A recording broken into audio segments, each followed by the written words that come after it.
Makanya ketika orang menyoal hukum adat yang menipu kita, adat itu sunnatullah yang kita lihat.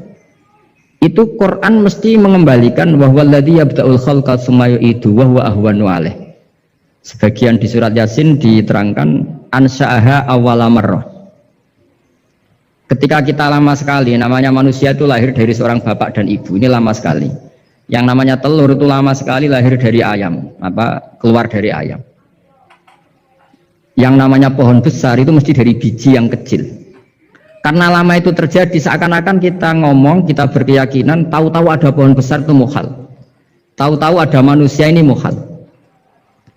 Makanya ketika ada figur yang bernama Isa bin Maryam, itu orang kafir Yahudi itu menolak. Bagaimana mungkin ada manusia tanpa bapak?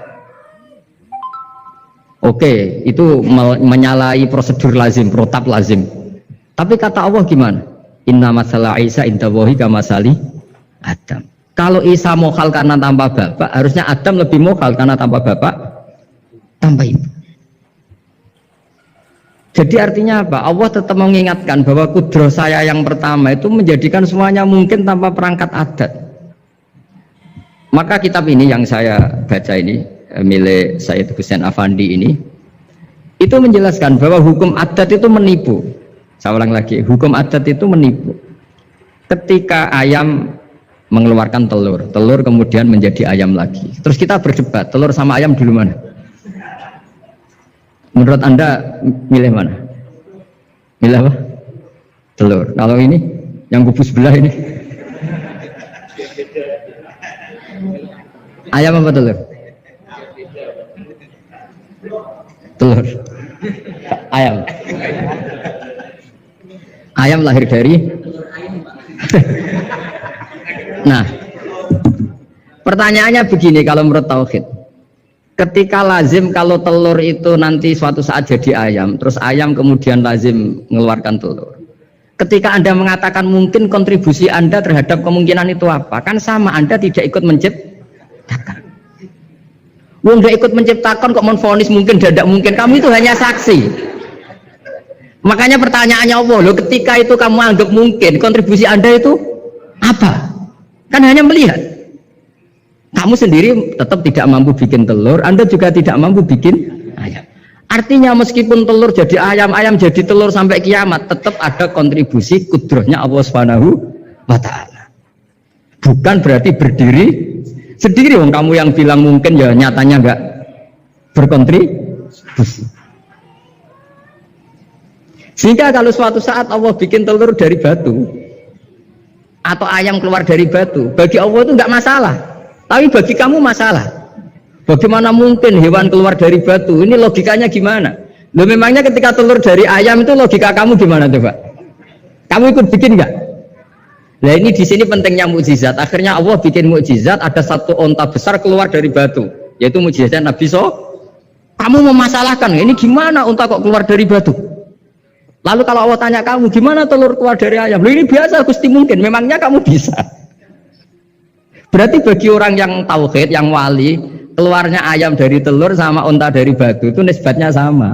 Sama-sama semuanya di luar kontribusi kita. Kenapa yang satu kamu katakan mungkin, yang satu kamu katakan tidak mungkin? Oh kamu sama-sama tidak terlibat. Itu cara berpikir tauhid. Artinya apa?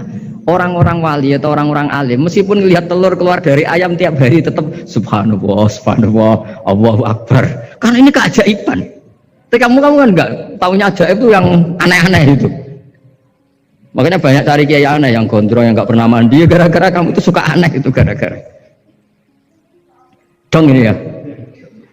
Dong itu tahu ya. Jadi mbok sesering apapun alam raya ini ada siklusnya, biji jadi pohon, pohon kemudian keluarkan buah-buah ada biji, semuanya yang berkontribusi hanya kudrohnya Allah Ta'ala, tidak mengikat Allah. Allah bisa bikin tanpa itu semua. Makanya Allah selalu memperbarui mukjizatnya, termasuk ada onta besar keluar dari batu, yaitu mukjizatnya Nabi Soleh. Kamu nggak boleh menyoal ini mukhal gimana? Karena itu nggak mungkin. Ukuran nggak mungkin apa? Kamu nggak bisa bikin kan? Sama telur keluar dari ayam kamu bisa bikin. Sama-sama enggak. Nah di sini pentingnya ngaji ya. Makanya Allah ngendikan innallaha la yastahyi ayyadriba masalam ma ba'udatan fama fawqa. Allah itu tidak malu bikin contoh nyamuk. Karena nyamuk ini mukjizat yang besar. Sudah hewannya kecil, di situ ada ususnya. Ususnya ada uratnya. Coba kalau kamu bikin nyamuk. Kalau yang santri agak nakal itu ya ada alat kelaminnya, ada uratnya. Coba jenengan bayangkan nyamuk kecil kan? Itu ada uratnya enggak? Ada ususnya ada uratnya. Uratnya ada bakterinya. Pusing kan kamu? Jadi sebetulnya ayat Allah yang dasar itu bukan dinosaurus tapi nyamuk. Bikin uratnya dinosaurus masih gampang, hewannya besar paling uratnya segini. Itu pesan di Juwana bisa lah. Tapi kalau pesan organnya apa? Nyamuk. Perutnya seberapa? Sudah gitu dia di dalamnya ada calon anaknya. Lebih kecil, banyak lagi jumlahnya coba. Nah ini agama ini datang dengan akal. Jadi kelihatan ada mukjizatnya Quran karena menyontohkan nyamuk. Dan kelihatan mukjizat kalau dijelaskan pakai logika. Yaitu kayak apa susahnya bikin nyamuk. Sudah kecil, ada organnya ada uratnya, uratnya ada kumannya, kumannya ada uratnya. Pusing enggak?